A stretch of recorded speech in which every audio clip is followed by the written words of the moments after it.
Jadi kalau kita di lapangan bertemu dengan orang yang mempunyai jamur paru-paru, flek paru-paru, asma, dan semuanya yang berkaitan dengan paru-paru, anjurkan saja B5. Kalau mereka tidak ada keluhan gula, ya. Kalau ada keluhan gula, gulanya tinggi, kasih kapsul temu putih. Seperti itu. Jadi saya sudah membuktikan kedahsyatan madu kurkuma albajus. Anak 11 tahun bernama Andira itu setiap bulan nebulizer ke Puribunda, dan dia di tasnya selalu ada nebulizer yang kecil itu, selalu bawa. Jadi di sekolah itu tidak berani main, terlalu capek. Soalnya dia tersengal-sengal begitu kan, kalau capek. Jadi dia main sebentar duduk, main sebentar duduk. Kalau dia kumat, cepat dilariin ke rumah sakit. Tapi setelah dia minum madu B5,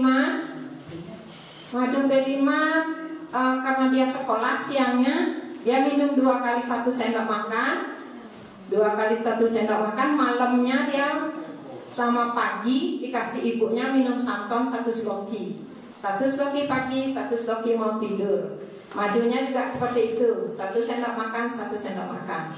Jadi santonnya dikasih waktu dia bangun tidur, belum mandi, belum gosok gigi, dikasih dikumur-kumur, ditelan. Udah gitu dia mandi, habis mandi sarapan dikasih madu temu putih. Sudah baru habis setengahnya ini, Bapak Ibu, ini sebenarnya kan sepertiga karena di bawah kan besar ya diameternya. Baru habis setengah itu dia udah bebas dari nebulizer. Jadi dia tidak nebulizer lagi. Dan di tasnya tak bawa itu lagi oksigen yang kecil itu. Udah kosong, karena udah kosong ditaruh di rumah. Dia nggak bawa lagi. Terakhir saya ke sana dia udah naik sepeda terus. Dia terus keliling di komplek perumahannya. Ya sembuh ya. Oke. Juga paru-paru ini divonis dokter tidak bisa sembuh seumur hidup. Kenapa saya bilang seperti ini? Karena ada pasien saya dari Ubud, namanya Pak Dewo Hadi, itu divonis dokter spesialis paru-paru bahwa paru-parunya tidak akan sembuh seumur hidup. Jadi dokter itu memeriksa dia, terus Pak Dewo bilang, "Dok, saya nggak mau lagi dong masuk UGD, udah 2 kali nih. Udah 2 kali masuk UGD Pak Dewo niki. Dok, gimana dong caranya saya nggak mau masuk UGD lagi? Kalau orang udah paru-paru tersengal-sengal, nafas sudah 1-2 seperti mau mati ya. Tentu kita di sini semua nggak tahu rasanya karena kita paru-paru kita sehat. Mau tahu rasanya? Nggak usah tahu ya, cukup dengar cerita saja. Jadi nafas itu udah 1-2 udah susah.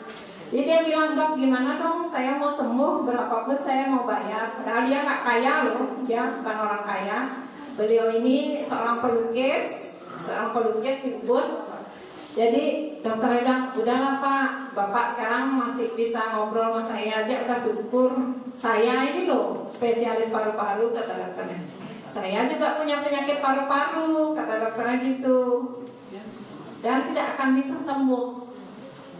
Nah, itu terjadi pada bulan Oktober 2014. Saya lagi di Jakarta, beliau nelpon. Dia ditelepon cerita panjang lebar. "Bu," kata dokter, "saya tidak bisa sembuh." "Kok bisa begitu Pak?" "Ya, karena dokternya berbicara seperti tadi itu." Terus saya bilang, "Terus Bapak nelpon saya untuk apa Pak?" "Saya mau sembuh Bu, saya mau minum santon." "Bisa Kak?" katanya gitu. "Bisa sekali Pak, tapi pertama niat Bapak sembuh berapa persen?" saya tanya. "Saya sangat-sangat mau sembuh, saya udah 2 kali masuk UGD, saya nggak mau lagi," katanya gitu. Jadi oke, kalau Bapak benar-benar serius mau sembuh, silakan datang ke rumah saya 2 hari lagi karena saya di Jakarta kan. Ternyata beliau memang serius ingin sembuh Bapak Ibu. Dibuktikan ketika 2 hari kemudian saya lagi tidak di rumah sebenarnya. Saya udah lupa kalau janjian sama beliau. Beliau udah nunggu di depan rumah saya. Saya lagi keluar dengan suami. Terus dia nelpon, "Ibu, saya ini Pak Dewo yang dulu, yang beberapa hari yang lalu nelpon Ibu. Saya udah di depan rumah." Akhirnya saya cepat-cepat pulang dan ketemu dengan beliau. ternyata memang paru-parunya mengalami, kan saya ada alat yang namanya QRNA, Quantum Resonance Medical Analyzer ya. Jadi kita check up lagi, beliau yang atas keinginan beliau sendiri ingin check up. Ternyata memang paru-parunya ada yang merah-merah ya. Jadi kalau merah-merah itu entah di kiri kanan itu berarti ada masalah. Jadi ada pengapuran di tulang leher seperti itu karena beliau melukis lama kan. Jadi ini lehernya ini sering tegang. Jadi waktu itu saya sarankan madu D5 dan Samton.